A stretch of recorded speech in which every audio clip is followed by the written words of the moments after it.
மகாபலிபுரம் பீச்சுக்கு நாம போல ப்ளூ ஃப்ளாக் பீச் அதுக்கு தான் நம்ம வந்திருக்கோம். இந்த பீச்சுக்கு வந்து அடல்ட்ஸ்க்கு வந்து ₹30, கிட்ஸுக்கு வந்து ஃப்ரீ தான். ₹30க்கு என்னடா இருக்குது அப்படின்னு சொல்லி பார்க்கலாம். ₹260க்கு நாங்கள் வந்து 5 அடல்ட்க்கு டிக்கெட்டு வாங்கிட்டோம். என்னதான் இருக்குது போய் பார்க்கலான்னு சொல்லிட்டு பார்த்தா பீச் வந்து அவ்வளோ க்ளீன் அண்ட் நீட்டாக இருந்தது. அதனாலேயே வந்து அவங்க க்ளீன் பண்ணுறதுக்கே ₹30 கொடுக்குறதில்ல ஒன்றும் பெருசு இல்லை அப்படின்னு தான் நினச்சேன். அவ்வளோ க்ளீனாக நீட்டாக செம்மையாக இருந்தது பார்க்கும்போதே. பீச்சை நான் முதல் முறையாக இவ்வளோ க்ளீனாக பார்க்குறேன். அவ்வளோ சூப்பராக இருந்தது. என்ன என்ஜாய் பண்ண தான் எங்களால் முடியல. ஏன்னா பீச்சுக்கு நுழைஞ்சதும் மழை வர ஆரம்பிச்சிச்சு. லைட்டாக ஃபஸ்ட்டு தூறல் தான் போட்டிருந்தது. சரி வராது அப்படின்னு தான் நினச்சோம். குளிரில் நடுங்கிட்டோங்க. நேற்று கிளைமேட்டு அப்படி இருந்தது. தாங்க முடியல கிளைமேட்டு. செம்ம குளிர். பார்க்கும் இருந்தது. பார்க்கு பார்த்தோன்னே பசங்க விடுவாங்களா, அவங்க பாட்டுக்கு ஜாலியாக ஆட ஆரம்பிச்சிட்டாங்க. சரி என்ஜாய் பண்ணுங்கன்னு நான் சொன்னேன். ஆனாலும் மழை வந்தது வந்து ரொம்ப ஒரு கஷ்டமாக இருந்தது. என்னடா என்ஜாய் பண்ண வந்தது நம்ம மழையில் எப்படி நனையிறோமே, வீடியோ எடுக்கும்போது கூட மழை வருது பாருங்கள் அப்படி இருந்தது. லைட்டாக தான் தூறிட்டே தான் இருந்தது. ஆனால் அந்த குளிரில் வந்து ரொம்ப இதுவாக இருந்தது.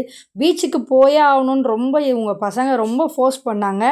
அதுக்கப்புறம் சிஸ்டர் தான் சரி பசங்க வந்ததே அதுக்கு தான் பீச்சில் என்ஜாய் பண்ணலாம் அப்படின்னு சொல்லிட்டு ட்ரெஸ்ஸெலாம் வேறு வீட்டிலேருந்தே எடுத்துகிட்டு வந்துட்டாங்க. கண்டிப்பாக பீச்சில் குளிச்சு தான் ஆகணும் அப்படின்ட்டு. நேற்று நடந்த அந்த கிளைமேட்டுக்கு கண்டிப்பாக குளிக்க முடியாது. அப்படி ஒரு குளிர் இருந்தாலும் வந்து பசங்க நான் இல்லை குளிச்சு தான் ஆவேன்னு சொல்லிட்டு அதிலே உக்காந்துட்டாங்க. அவங்க எப்படி தான் இதெல்லாம் பண்ணுறாங்கன்னு எனக்கே தெரிலங்க. நானே வந்து ஒரு கட்டத்தில் வந்து குளிர் தாங்க முடியாமல் ரொம்ப இதுவாயிட்டேன். பசங்க எப்படி தான் தாங்கினாங்கன்னு எனக்கே தெரில. நைட்டு ஜுரம் தான் வரும் அப்படின்னு நினச்சேன். பரவாயில்ல, அவங்க நல்லா தான் இருக்காங்க.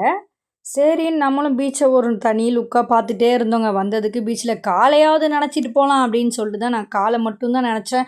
அதுவே சும்மாவே வந்து பீச் தண்ணி செம்ம கூலிங்காக இருக்கும்னு எல்லாருக்குமே தெரியும்.